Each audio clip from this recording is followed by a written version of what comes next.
Welcome to the Festival of Storytellers.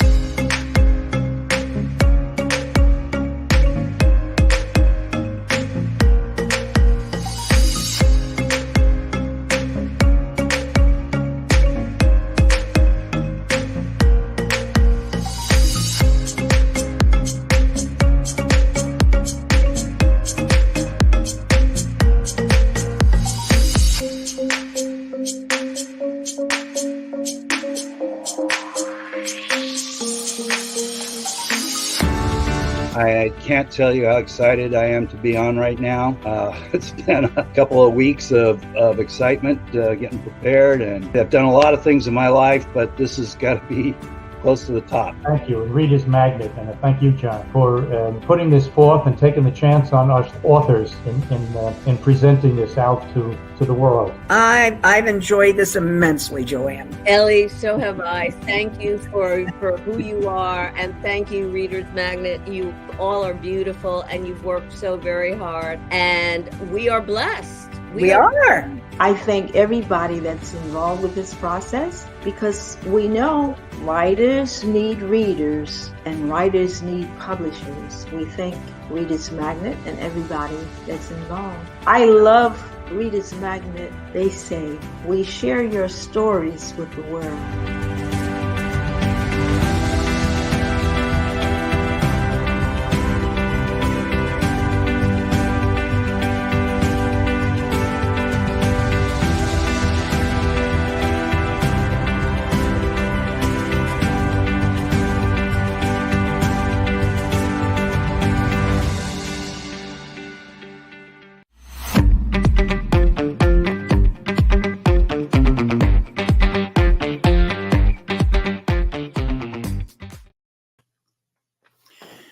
Good afternoon. Thank you for joining me on this segment of Festival of Storytellers. My name is David Dockter, and I am the author of the book called Black Rock Redemption. You may have read it in the past. It will be republished here in a couple of weeks if you haven't. And those that have read it have all come back to me with nothing but positive input. But I am here to talk about another book today. I have just got published the book Wagon Train Orphan. This is a story of a little boy who becomes an orphan after a wagon train massacre.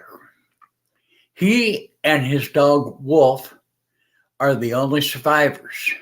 And this is the story of how they survive and how he grows to become a man and fulfill his father's dream of getting to the California gold fields, and how he and the people that befriend him make big footprints, you might say, as they move along through life. The back of the book, my little synopsis on the back of the book, tells you that growing up in the West as an orphan was hard, but Mike Fagan has to do just that. His father was killed in an Indian massacre in which he and his dog Wolf were the only survivors. With the help of God and friends he meets along the way, Mike fulfills his father's dream and grows into a man.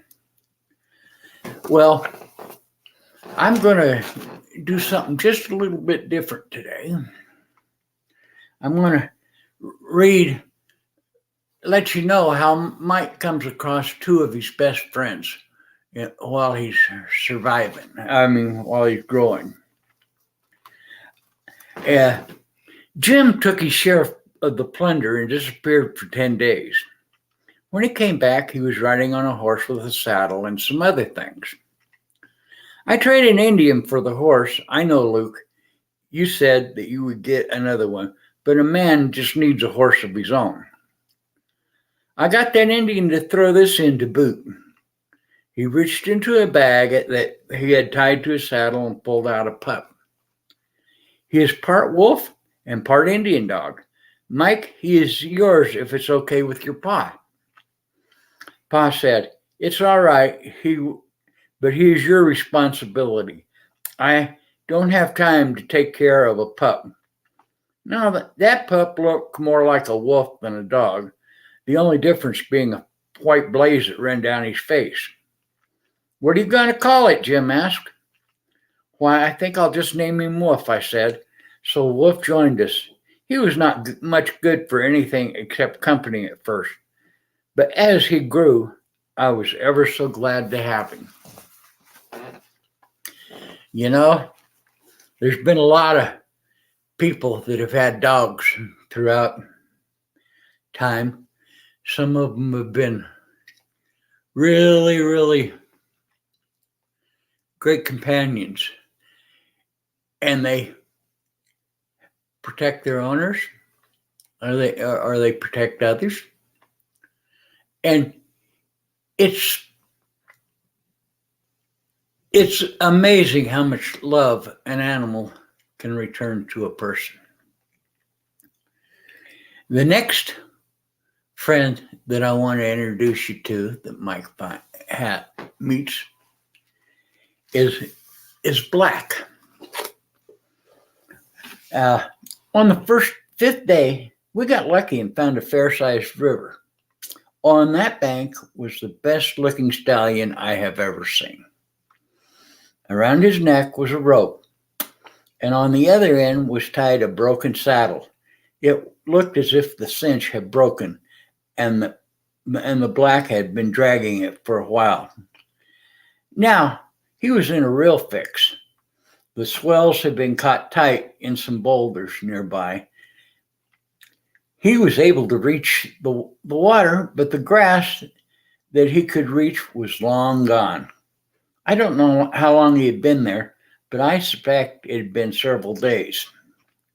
If I hadn't come along, he would have probably starved. I cut the rope from the saddle, holding it tight, and walked up to the Black. Having been on a rope for so long, he learned that it was no good to fight it, but he shied away as I got close and stood there trembling. After an hour or so, he let me walk up to him with a handful of grass. Like I said, I am big for my age, but brother, if that horse had taken a notion, he could have stomped me into a mud hole in nothing flat. Bringing more grass to him, he eventually let me touch him. Mike has a way with animals, but he also has a way with people.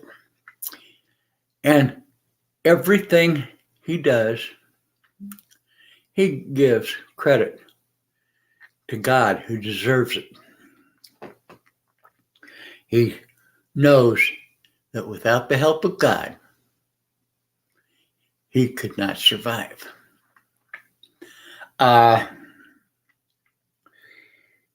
My philosophy in life is, and I try to show it through my writing, is that everything is possible with God. Things that are impossible with you, they're possible with God.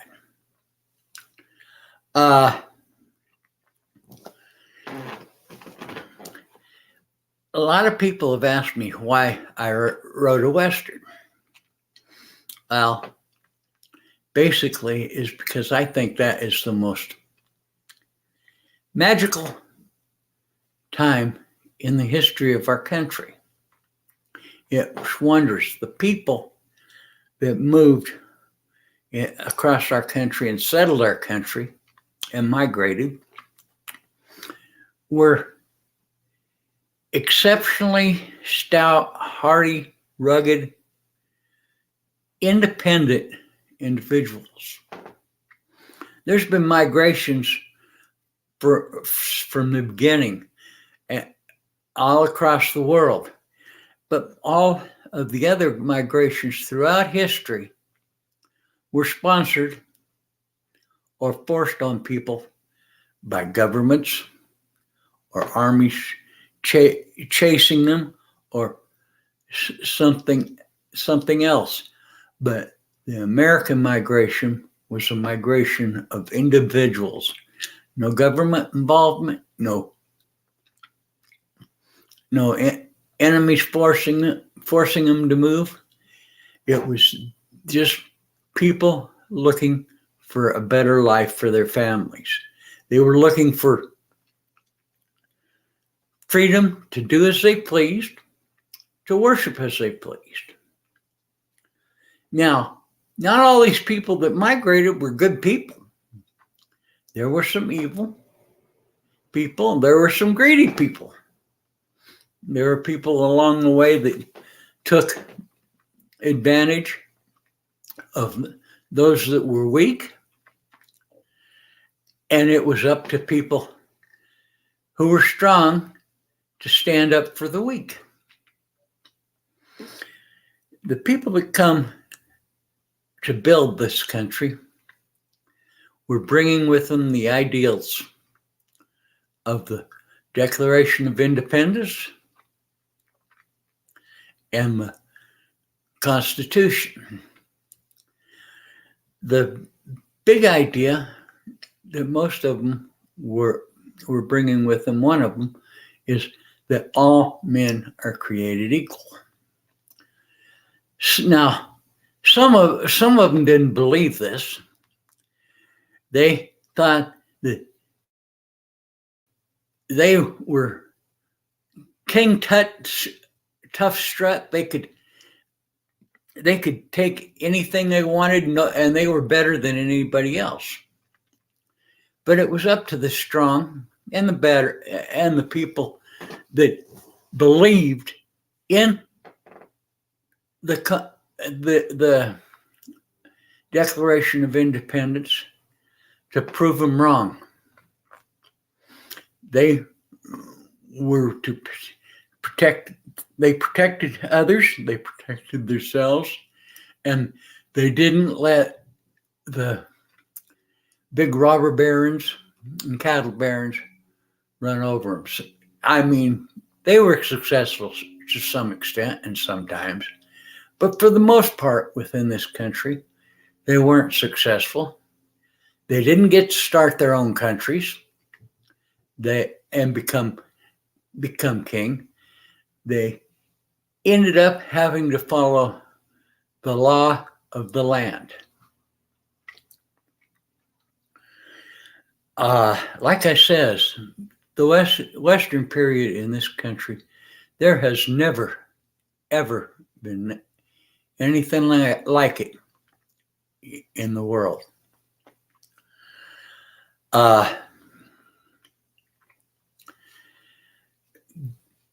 Mike's dad, Mike's pa, when he was raising him, taught him two things in life. And these two things followed Mike for the rest of his life. One was the love of reading of the Bible, and the other was how to shoot. And Mike is very, very proficient in both. He doesn't back down from anybody, but he doesn't bully anybody either. He never goes looking for trouble. But being as young as he was, there were people that thought that they could take whatever he had and even take his life and it wouldn't matter. But Mike is strong-willed and strong-minded, and he doesn't take any guff. So this also makes for a lot of what I call bang bang shoot 'em up in a Western tale, along with a lot of spiritual advice for people. Our country today is kind of fallen onto some hard times. There are people within our country who think that they are better than anybody else. Well, there's enough of us in this country who still believe in the American dream, in the Declaration of Independence and the Constitution, that we will keep our country and we will keep being the envy of the world because of our morals and our beliefs and our values. Mike meets a lot of people along the way, and he meets and interacts with a lot of cultures. I mean, he interacts with different Indian tribes, with white settlers, with and with his Hispanic settlers, and each culture has its own good people, has its own beliefs and its own ways, but each culture also has the people that think they are just it, and everybody else has to fall to the way, their way. Mike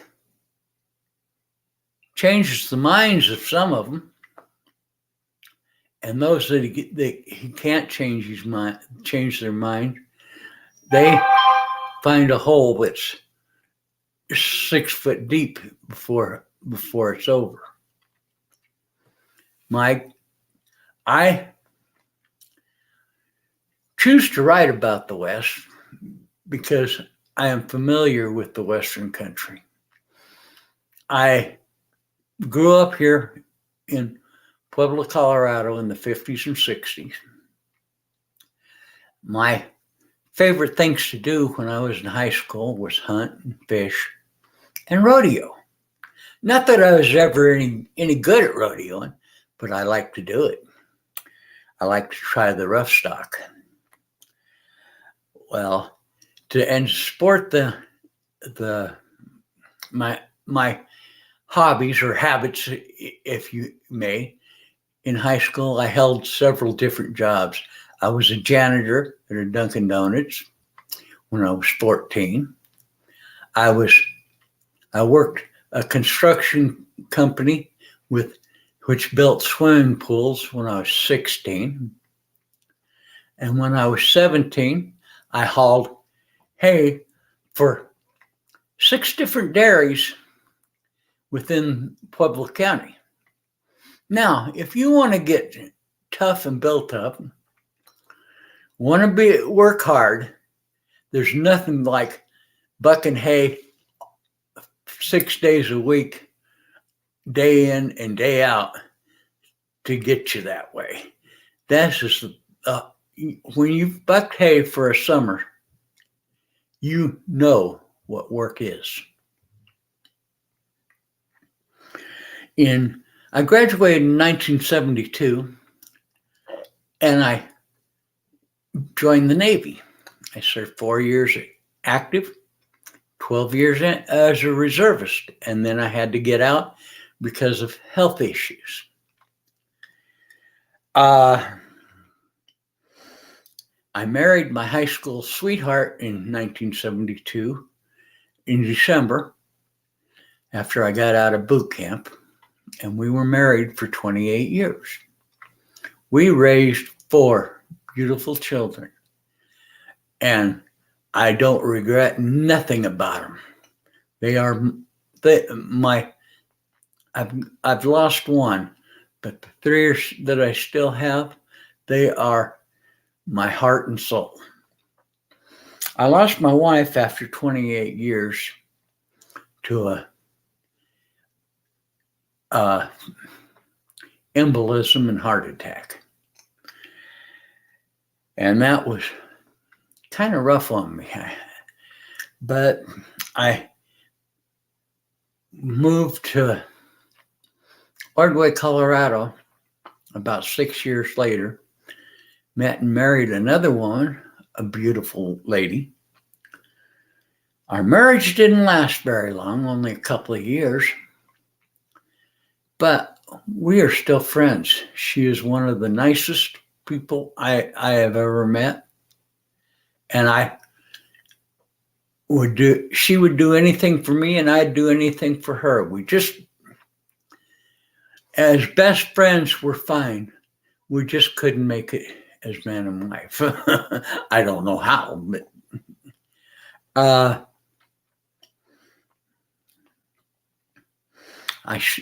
now live in Ordway. I have been here for about 15 years or so. I am active in my community. I am active in my church. I have served as an elder within the church for the last dozen years. This puts me in touch with all kinds of other people, and it also helps to give me ideas for other stories. I still love to go fishing. I can't hunt much anymore. And camping. I like to go to the mountains here in Colorado where, well, I call it God's country, where you can enjoy the majesty and the peace and solitude that God has created.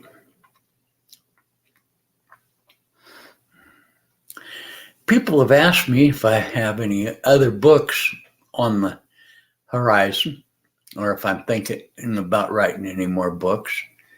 And I do. People have asked me if I'm ever going to write a sequel to Black Rock Redemption. I haven't decided yet, but I think I am.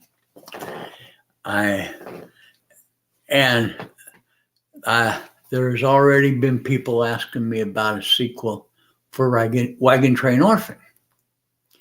Now, Wagon Train Orphan, there may be a sequel. There's plenty of life left in Mike at the end of this story, and there's plenty of things that happen within the growth of the country. So I think there might just be a sequel to Wagon Train Orphan. There's two other story or books that I'm thinking about writing. I'm working on a project about a soldier that comes home from war, wounded and suffering from PTSD. The story will be about how he learns to cope with the PTSD and how he recovers and comes around to living a productive, normal life. Now, I say recovers from PTSD. In my opinion, these men and women never fully recover. They just learn how to manage it. PTSD is something that we all need to be aware of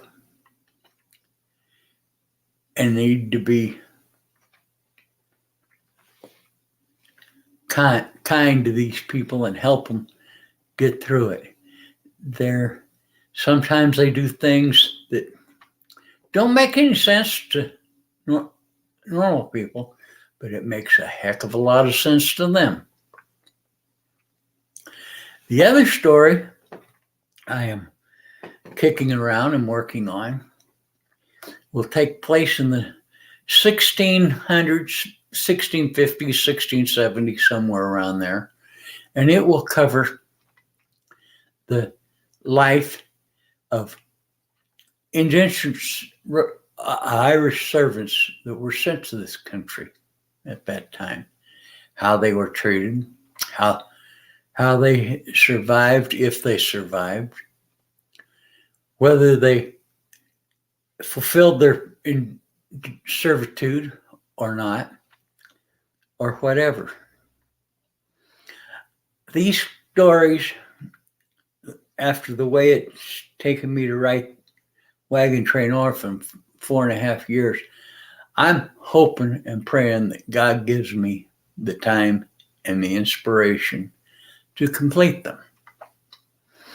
I see by the clock that my time is just about up. I wish to thank everybody that's joined me. Jacob asked me when was the time when my faith in God was tested. Well, when I lost my first wife, my faith was sorely tested. It was hard for me not to blame myself and to blame God. But I come back around to the Father because He helped me get through that sad and lonely time. And if I hadn't had my kids at that time, I don't know what I would have done.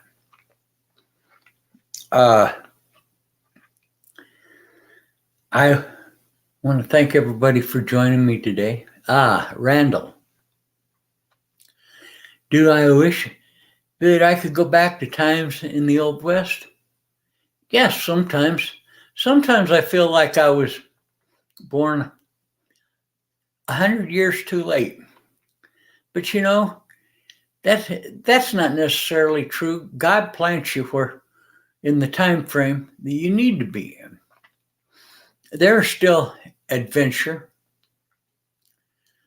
and stuff to be had today.